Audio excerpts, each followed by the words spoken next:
this week's Fuse Network community call with our CEO, Mark Smargon. We've got lots of exciting updates to tell you about today. Most importantly, your action is required on some of them to move forward. So wherever you're listening or watching along today, it's really cool to have you here. Thank you.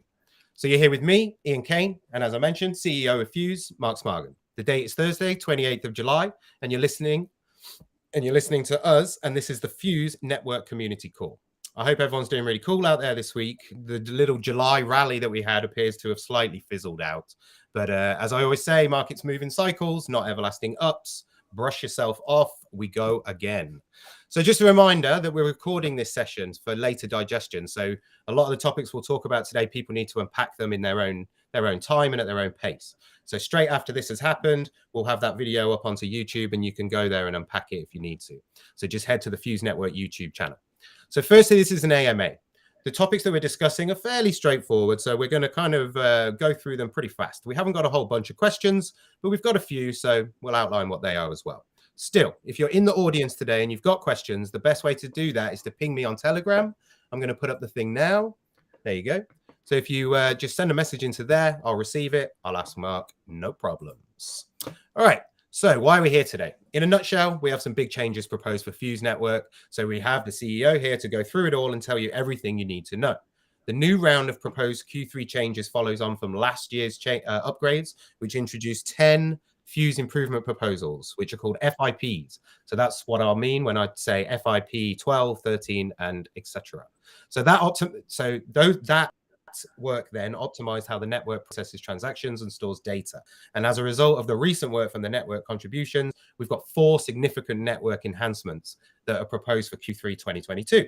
So without any more words from me, let's kick off and get straight into FIP 12, Double Fuse Network's block gas limit. So what is this all about, Mark? Why does it matter? Why is it important? Talk to us about this. Yeah.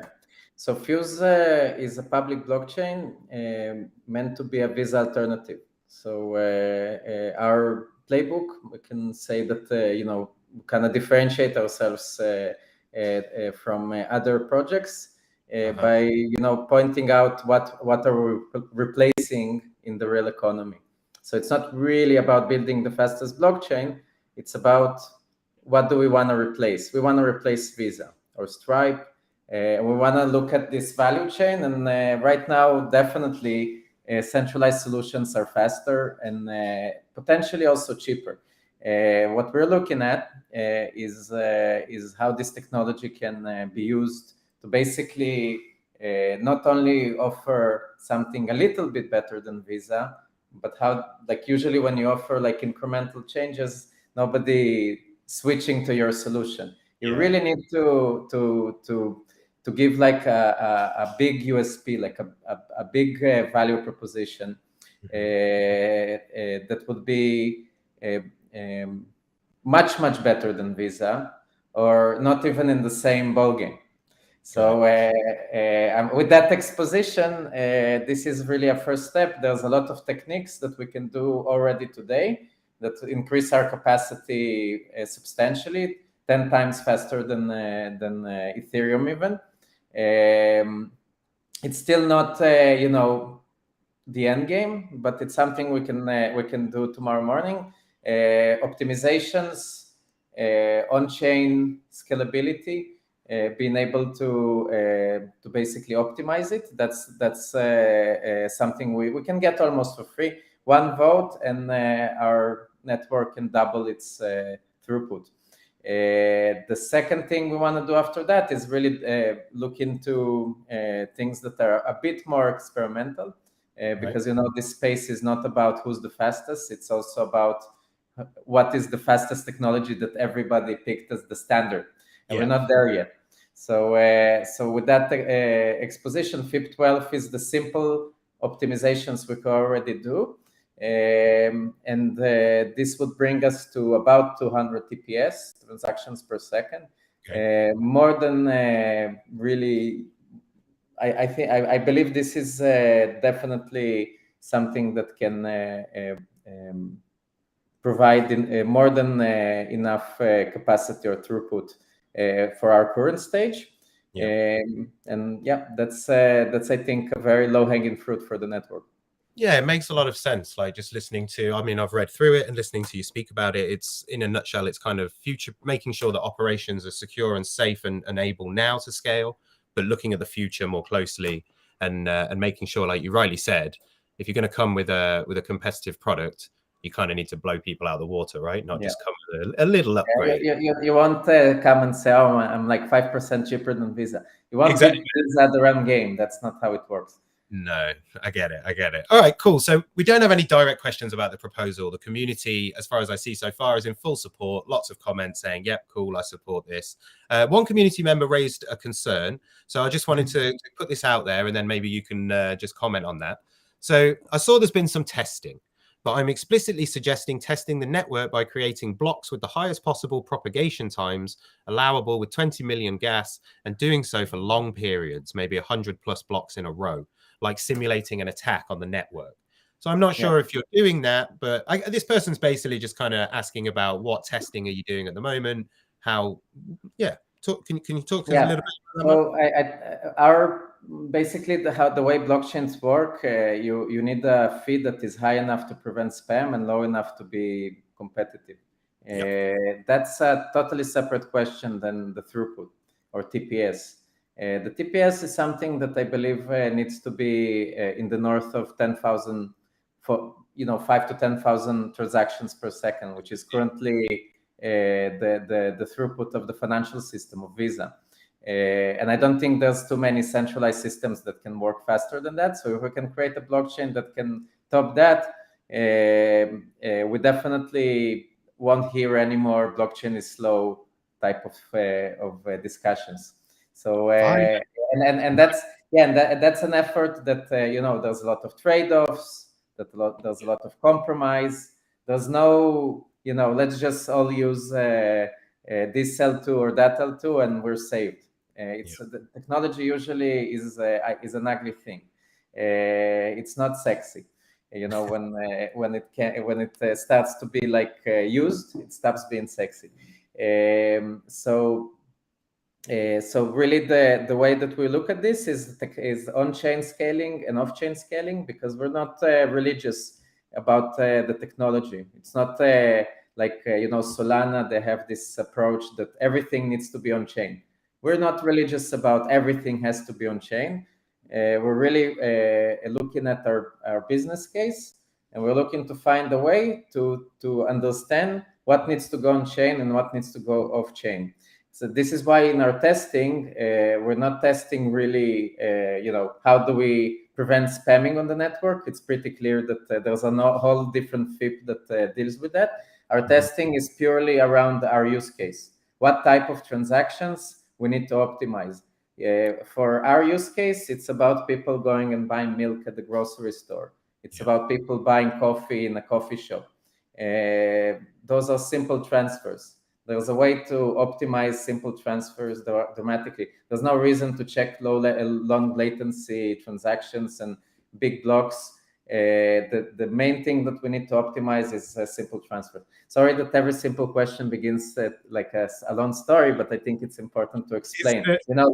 Because spam and the cost of the fees and scalability are all intertwined in crypto. No, I get it, Mark. Like it's very often the case, right? When you're talking anything blockchain, you start here and you end up down here, and sometimes you don't even know where you are by the end of it. Like the more I learn, the more I'm confused. That's moral for life, right? So that was FIP 12. So doubling the Fuse Network's block gas limit. The snapshot vote start date for this was July 24th. So you guys can vote now. Let me just throw up the thing here so you can see the link. There you go. So that was the first one. So we've worked through that. So what's up next? Let's dive into FIP 13, which is gas price increase from 1 to 10 gwei. Now, I want to be clear really straight away that like 1 to 10 sounds like a leap, but we're still talking about fractions of a cent here. We're not talking about like it's when you say 1 to 10, it can sound bad, but I just want to get it out there. Don't worry. We're not talking about massive jumps here. So what is this all about, Mark? Why does this one matter so much? So actually, it's not really a big change. It looks like it. I think the people that will feel it the most are, of course, the developers on the network, and this is exactly we're targeting them because we're thinking about the days that throughput will be a problem, blocks will be filled, and the network will reach a certain capacity, and the developers on Fuse would basically be stuck and the network will stop working, because you kind of need to address this topic in advance.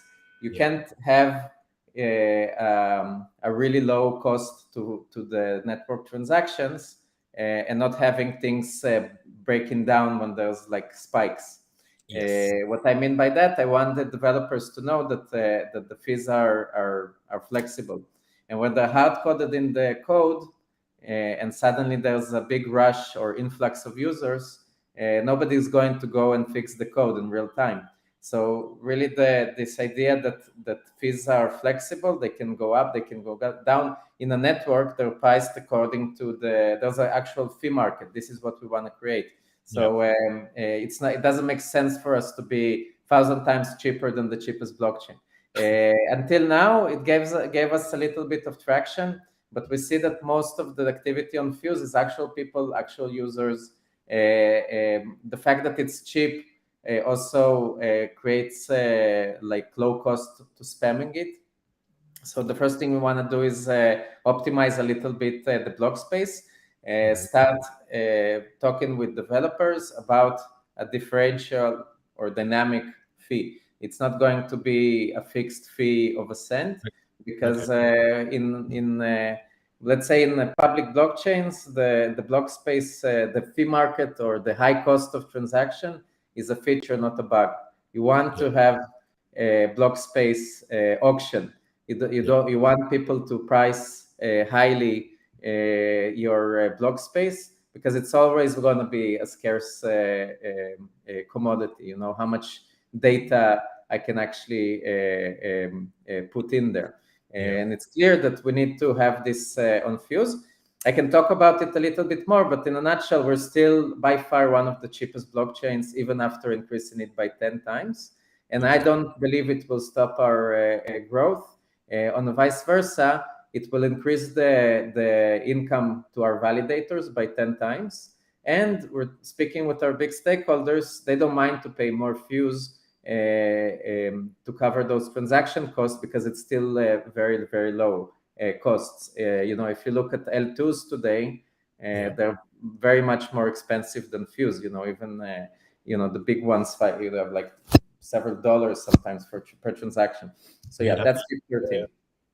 Yeah, cool. No, I think it's kind of, again, this is another one that's kind of straightforward. I don't think we need to dive too deep onto it. I think it makes logical sense for the same reasons as the other one, and for this one in terms of spamming the network and being able to, for bad actors. It all makes sense, I think, and the community agrees with you, Mark, that it does make sense. Again, in this one, we've seen pretty unanimous people saying, yep, I support it. So the voting opened on, this one's opening on July 31st. So this one's not open yet, right? That's when the snapshot takes place. And like I say, we don't have any direct questions, but there is one comment on the proposal that I wanted to ask you about. This person's basically saying, how do we ensure that we don't get stuck transactions when the new fee structure comes into force? So if it was previously one way, then how does that work? I think you've already just kind of answered that question, to be honest, with the dynamic price, right? This is not going to be a problem. You're basicing increase. Anyway, this is something that is on par with what's being implemented in other chains. So we're not unique by saying that the fees are not fixed. No, it makes sense. Makes perfect sense. All right, cool. So we're off to a reasonably logical start, I believe. Two proposals, both fairly common sense, to ensure the future of Fuse blockchain and the dApps that operate atop it. So let's hop onto the final proposal that requires a vote, which is FIP 10. So this one's a little bit deeper. 24-hour staking, unbonding, period. Talk us through this one, please, Mark. Yeah, actually, it's not super deeper. It's really about a vector attack that we want to mitigate. And of course, there's a lot of things in our in our pipeline that we want the community to vote on. For instance, this is like only the beginning. When it comes to unbounding period, we also want to check slashing. We want to understand how we can, prevent manipulations. So this is really several attempts at mitigating potential attack vectors, really. I think that we're looking at DPoS, delegated proof of stake blockchains, other ecosystems. We're looking at what our competitors are doing, because tokenomics for us is not an objective; it's a tool. So there's a lot of things in the pipeline we didn't share yet when it comes to mitigating collusion between validators and manipulation, and really start training this muscle of governance, because nothing is born decentralized. There's no immaculate conception. Ethereum didn't born without like a little bump and grind had to happen, right? Yeah, without a fundraise, basically. Everything has like this big bang, so at some point somebody decide that Ethereum crossed this threshold of being decentralized enough, and I think that's still debatable to some extent, because it's really hard to define. What we're trying to build here is a network that is somewhere between Ethereum and Visa in terms of decentralization. That's a whole different story, because we want our network to not be used for things that people using Ethereum.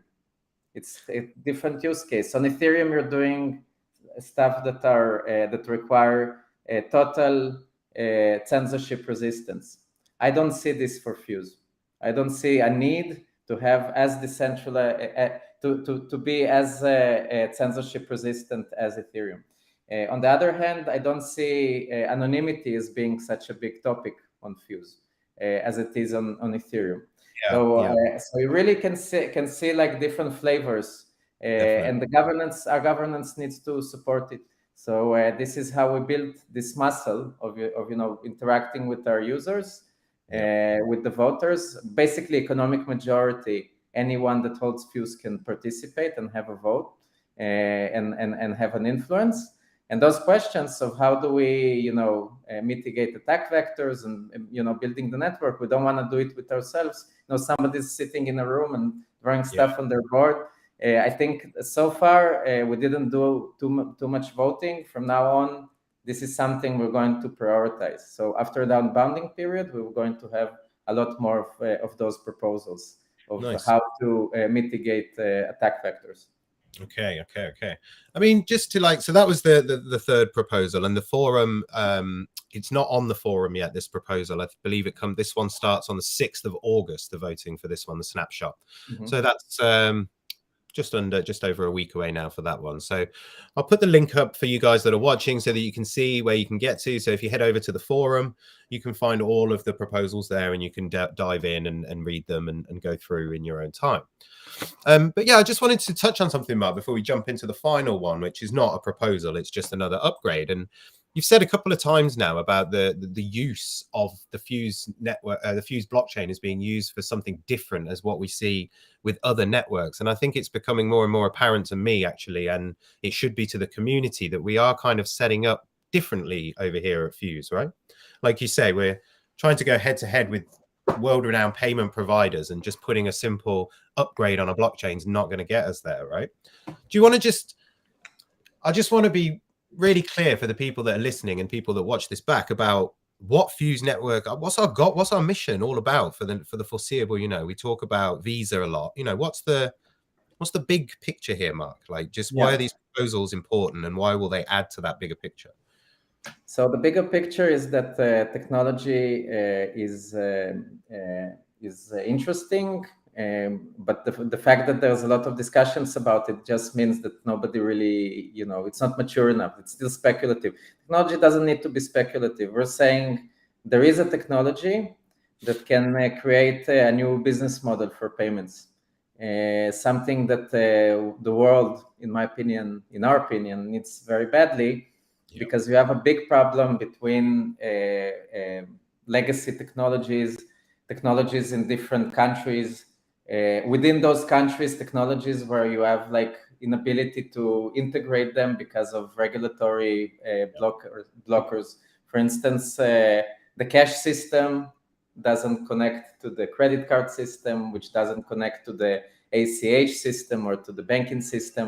They're just not connected. You know, you have Stripe that you're using for this, and you have Play that you're using for this. And if you're in that country, you're using M-Pesa and WeChat, and literally every country needs to build it for themselves. And the common denominator between all those technologies, none of them was born after the internet.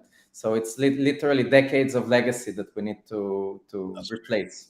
And then the question is, how do we make money? Because right now there's a lot of questions about that. P2P transactions that are digital, surprisingly, don't have any business models, you know, that work pretty much everywhere. You know, Venmo makes money from data and selling Bitcoin now. Square Cash is making money from selling Bitcoin. I would like, if you go one by one, you can see that they're struggling with monetizing, because, you know, users expect digital cash to work like physical cash. You're not paying, you're not a merchant. You just want to get to pay for a pizza. You know, you're not paying, you know, merchant fees because you want to split a bill. People have arguably been completely conditioned to work like this, right? So it's we've got some work to do. We keep chipping away, like we've been doing it a while. But so how do we create the technology? And something people don't know, like how those companies make money. You know, Visa and Stripe and Square, even Uber. You know, to some extent, when it comes to companies that deal with payments, they end up doing risk management. This is how they're making money. You know, if you come to look at Stripe, one of the biggest private companies in the world, their business model is very similar to a bank. Basically, they're holding your data and deciding if you're creditworthy. They're an acquirer, which means that they actually, you know, you need to be a merchant and they need to do underwriting for you. And in every transaction that you're doing with Stripe, they're taking a risk. This is a very bad model. It's very expensive. You know, basically, it's like you have like another company like Visa in the value chain. So the bottom line is that we need a better model, a model that doesn't make money from data, doesn't make money from selling code, doesn't make money from selling from basically doing the fees. Like, we're not competing with Visa on fees. It's not like coming and asking for 20% lower fees. That's not our objective. Our objective is build a system where anybody can offer consumer protection. Anybody can build a product on top of it for recurrent payments. Anybody can plug into this invoicing. It's not you don't really need Stripe to provide this service and build a moat around it, right? So the whole point is a public network where transaction costs are so low that there's a lot of businesses that can come and provide services on top of it. That's Web3. That's how I see Web3. Taking a business model that is very well known, very successful, and also, you know, problematic because there's no competition, and really making it. That's the big innovation, new business model that is enabled by this technology. Yeah. All right. Nice. Yeah. Sorry, I just wanted to go off piste for a second now. I think. Sorry. It was 5 minutes about how do we replace Visa, because it's possible. But that's what we're going to do, right, Mark? That's why we're here. That's what we're talking about. Exactly. That's what we should be saying. All right. Cool. So we're going to jump on to the last one, which I mentioned is not a proposal, so no voting required here. So and we're really flying through today, which is really cool. So no need for any debates around these ones. So what's the last one? This is our transition to Nethermind. So I think the most logical thing to do here, Mark, is to start by telling people what were we using instead of Nethermind? Why are we making this switch? And what are the benefits to this switch? Yeah, so Nethermind are one of the leading teams in the Ethereum ecosystem. They're working on Ethereum 2.0. And we see Fuse as kind of part of that ecosystem to some extent. We're using an EVM. We're very similar in our tech stack to projects like Gnosis, Polygon. I don't see ourselves as trying to fill the same role or using the same objective, but blockchains are an important tool for humanity, and I believe that there will be more money sitting in blockchains as we move forward.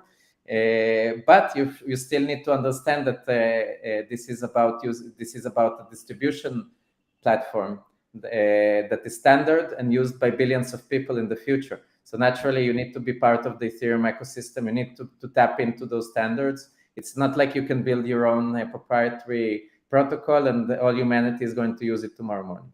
So with that introduction, Nethermind is building a client for Ethereum that has pluggable consensus. It's basically a big upgrade over what we're using today, and it's used today but by a lot of projects, also a lot of other networks. So again, it's all going back to standardization. You don't want to have something too custom. You want this composability, that everything that works on Ethereum, Polygon, Phantom can also work on Fuse. It's very important and useful. This is also the reason Fuse has like 6 stable coins, 5 bridges, NFT marketplaces, like 3 of them.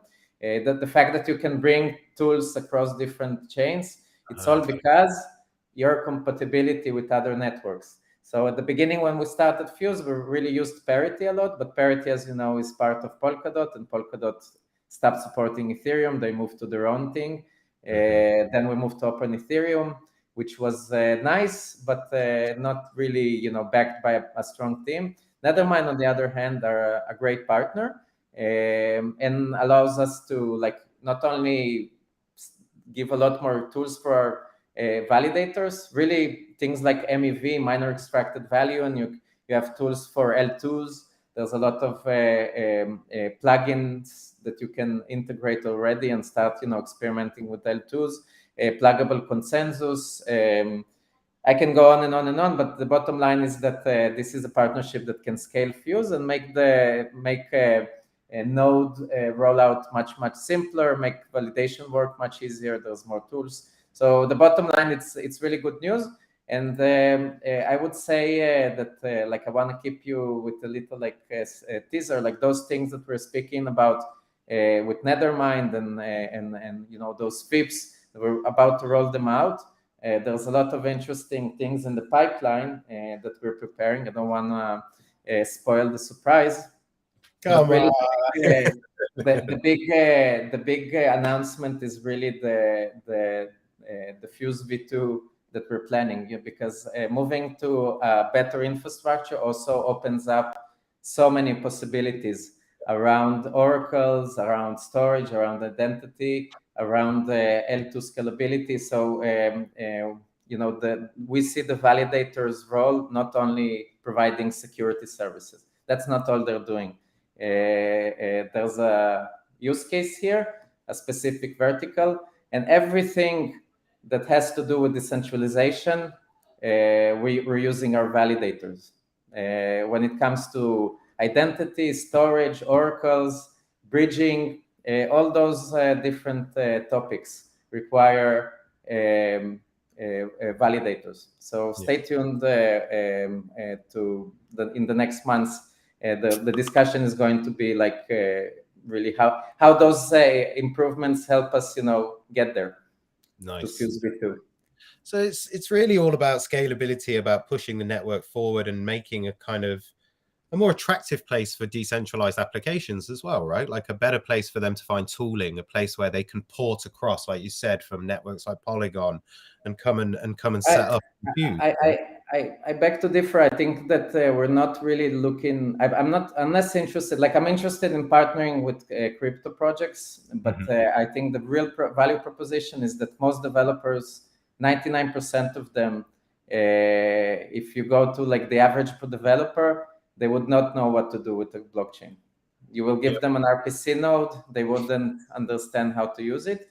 And even if they read a lot of tutorials and do a lot of walkthroughs, this technology is very, very hard for the common average developer. So Fuse is all about not just giving people, taking users from Polygon and telling them use Fuse instead. I assume that those users know what they're doing already. They don't need us. Yeah, this is something what we want to do is go to the users of Stripe and tell them, here's an API that you're familiar with for payments. Like Web2 developers then as well, right? Like people who are trying to jump from Web2 into Web3 solutions, but don't have the technical knowledge or the desire to go and spend 5 years collecting it or hiring people with it. So yeah, it makes a lot of sense. It's instead of low-level blockchain APIs, or giving people high-level payments APIs, and then they know what to do with it. And then you can offer them value from those new business models and technology. It makes a lot of sense. All right, so we had the question line open during the live session, and we're halfway through the session now, Mark. So we've covered all the 3 proposals, and we've covered the Nethermind upgrade as well. So we've gone through those. So for anyone that's listening, if you want to go back and read over those, head over to our Medium. You'll find all the content there. You can see all of these proposals in a little bit more detail, and then you head over to this one if you want to place your vote. All right, so I've got a few questions here that have come through from the YouTube live feed, Mark. So I'm just going to go for these. Pretty small one. First one says, I love Fuse. So that's good. All right. Okay. Can you comment on your runway? How are you financed to keep on developing the Fuse network and everything related to it?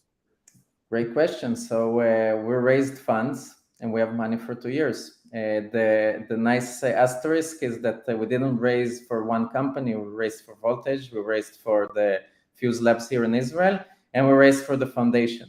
So really there's 3 efforts, 3 budgets, 2 years runway. Hope it answers the question.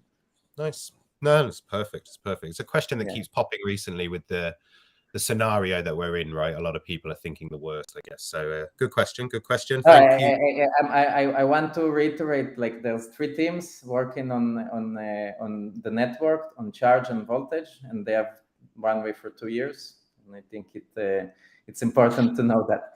Yeah, definitely. So thank you for that question, Hank Wedge. All right, Rob Brown, next question.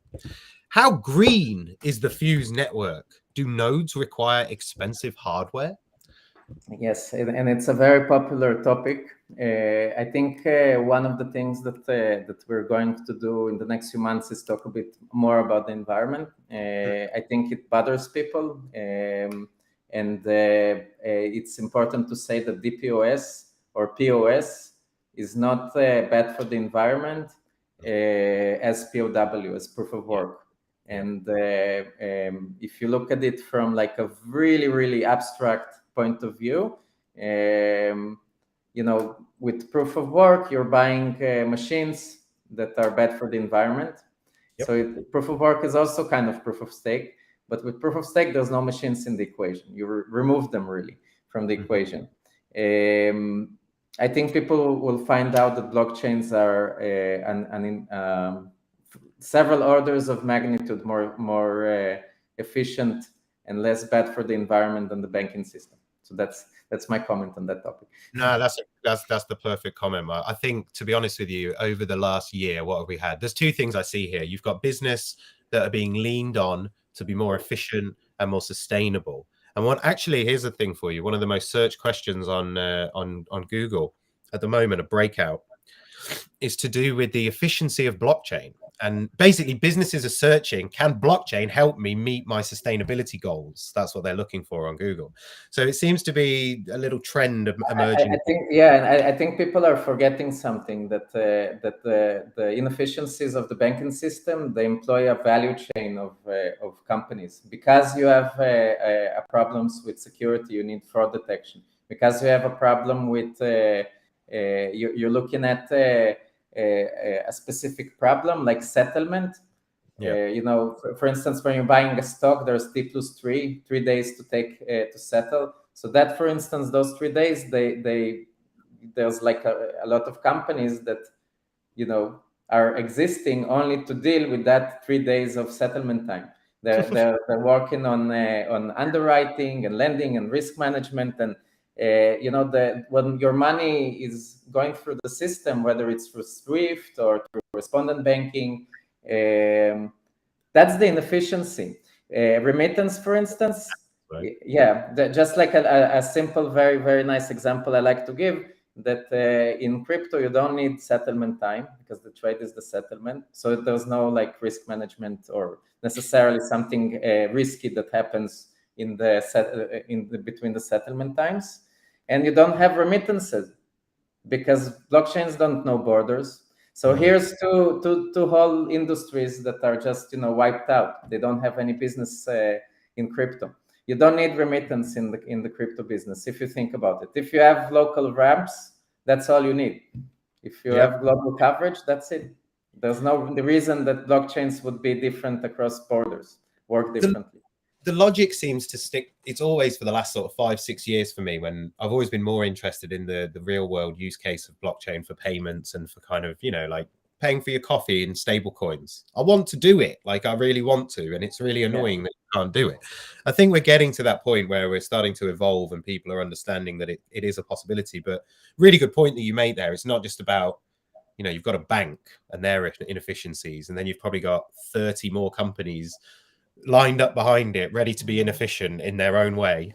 And then finally you get your final product, God knows how many different stakeholders taking little percentages and doing their work there. I think it's an interesting thought though, Mark, that I've always had is, and I don't know what you think about it, is that in certain countries they seem to have adopted this pretty fast, leapt over traditional finance. But these countries are countries where they were unbanked previously.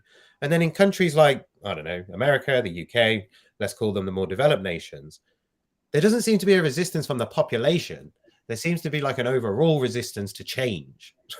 I don't know how if you want to comment on this, but I've always felt that like we're kind of being stopped. I do. I think one of the most interesting examples that happened is India. In 2016, I think they just blocked or removed 90% of their physical cash, the lowest denominations, the bills. They just removed 90% of them. And they wanted to fight the black economy, the undocumented, unbacked economy, which was cash based, and people were not paying taxes, and basically the government said use a digital phone instead. You can't have this is exactly what happens in America, in Europe, in Israel also. We see it in all the developing countries. You have a lot of cash and a lot of Visa. This pretty much causes Visa to be the primary entity that basically powers global commerce, because most of transactions digitally are being done through Visa. But on the other hand, if you look at B2B payments, you look at like the largest amounts of money that are flowing through the system, POS transactions, there's still 50% cash. There's checks are still being used to pay rent. This is still like a very much like legacy, expensive 3%, between 0.5% and 3% per transaction. It's pretty crazy if you think about it, because ACH is free, SEPA is free, faster payments in Europe is free, but people prefer to pay Visa. They like the logo or something. Who knows, Mark? Yeah. No, I think it's a matter of we don't see an alternative because cash is the alternative, and cash works very differently. Cash is a curse because it's comfortable, but also it's not comfortable.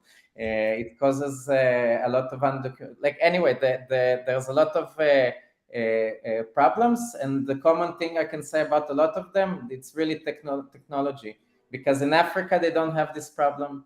Of people using Visa and paying high fees. Africa, there's high fees, but the technology is not the problem. People actually, already leapfrog to mobile payments. That's it. In India, there's like a very high penetration. In China, there's high penetration. My conclusion is that wherever you have Visa, you will have a lot of paper cash. And you can go one by one and see this happening everywhere, because Visa is not an alternative to cash, just not. That's a good point. A very interesting point. Didn't never thought of that. The India case is actually something. Yeah, I was there when they did that in the country when they withdrew the money, Yeah, and there were protests. People died. I remember. well, people. I mean, ultimately, people had been hoarding cash in cash form, and the government wanted that Just cash, said, yeah, and just said by 12 at noon, your money is worthless. and they is literally what they did. And they basically Yeah. said, you've got to put it in the bank, and it was a way for them, like you say, to root out the black money. But I don't know. It was a very strange situation, and it feels like they may do that again as well. But yeah, good point that you made there, actually. But anyway, It's not even a cultural thing. You can see in Asia a lot of countries that are like America in terms of like Japan. You know, Japan has like a lot of visa, a lot of. But you go across the border to some other country in Asia. I don't know, Thailand. It was like very cash based. Nobody uses Visa there. There is Visa like in India, but it's not used. They just leapfrogged straight to mobile. That's happened like now recently, so since Corona. it's like barriers to entry as well, isn't it? If you think about like downloading Fuse Cash and using it, it's far easier than setting up a bank account. Like you don't. First of all, yes, and second of all, really the question is what like all of those countries, it was the government deciding. The government called the shots, not the industry, not the users. The users didn't say we prefer mobile over cash. So the bottom line is that we still have this problem that we can't really go to our users and ask them what's better. This is a problem that needs to be solved on really the technological regulatory level on when you come to replace all the fiat in a country. Yeah. Oh well, one day soon, right? We got a question actually, which is really like on point because you just mentioned Africa, and this seems like a market, as we just discussed, is good. So the question comes from somebody called Focus Steve. He's focused. When is the team reducing Fuse? Oh, sorry, that's the first question. First question: when is the team reducing? No, I was you read my mind, but that isn't actually what it says. When the team reducing Fuse bridge minimum withdrawal. Huh. Okay, so is reducing the Fuse bridge. So are you going to reduce the amount that is the minimum for withdrawal on the bridge? We're always playing with those numbers. There's no minimum amount. There's a minimum amount per asset, per network, where there's multiple bridges. It's not an easy question. Yeah, quite a few. With those numbers. Yeah. Okay, the second question was the one that was on point with what we were discussing, which was when scaling to Africa. So actually, really great news about Ethiopia soon. I don't want to spoil too much, so tune in. There's going to be a nice, interesting pilot we're announcing. Africa is one of our top priorities. Okay, cool. Nice. Good answer. Here's a weird one. Is the team planning to release their own NFTs? Like Mark NFT, a Robert NFT maybe, e.g. as rewards for competitions? Short answer, long answer. So actually, we did this already. We just decided to partner with an NFT project instead of trying to do our own, like kind of like badges. We think those things need to come in parallel. The last thing I want is send badges to people, and then a year after that, starting to engage with them on NFTs. So expect also a lot of news on that front very soon. Okay, all right. Because it's not like we're not there's a lot of NFT activity on Fuse. We want to help our community, not replace it. All right. That's the objective. That makes a lot of sense. All right, so I've worked through all the questions that we got. Cool. Did a great job answering all of those, Mark. But today we were here for these proposals, and this is the most important thing about today's call, is to action this, is to go and read more about those proposals and the Nethermind transition and vote. And vote now. If you're a Fuse token holder, you can vote now. If you're not a Fuse token holder, you can get some and vote now, but that's your choice to make. All right, so I want to thank my guest, Mark. Thank you very much for coming on today. I know you're a busy man, and I think it's very important that you outline these proposals and what this means for Fuse and where we're headed in the future. We do this regularly. This is our second one now. We'll be doing this again in a month's time. Maybe some more alpha you can drop out there that time. Maybe we shall see. But yeah, is there anything you want to finish off with, Mark? Just say thank you maybe to the people listening and watching. So I think people need to remember that this is a unique time in crypto. A minute after markets have reached the top, there's a real great opportunity to plan out, do long-term investments and long-term planning. It's needless to say that wasn't the case in the last year or two. The growth that we saw in the last year didn't allow us, to look very far. We raised money. Now it's time to deploy capital in a smart way. So I couldn't be more excited. Like, this is the biggest the team ever has been. Like, we're 27 people. So there's a lot of stuff that I really think people will see accelerating, like the pace of execution. Nice. So that's the final words I have to say. Thank you very much. And I think, yeah, we're doing more to make sure that our community knows what's happening, and doing more to make sure that everybody knows what we're up to and where we're headed. So I think that's really important as well. So thank you, everybody, for tuning in. Thanks for taking the time wherever you are in the world right now, morning, afternoon, nighttime, whatever you're doing. Thank you. And thank you to my guest, Mark. So we're going to wrap it up there for today. Remember, head over to the forum.fuse.io.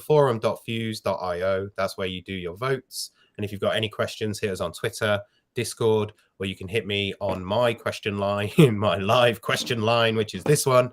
And I'll see what I can do about answering those questions for you. All right, guys. So that's it for today.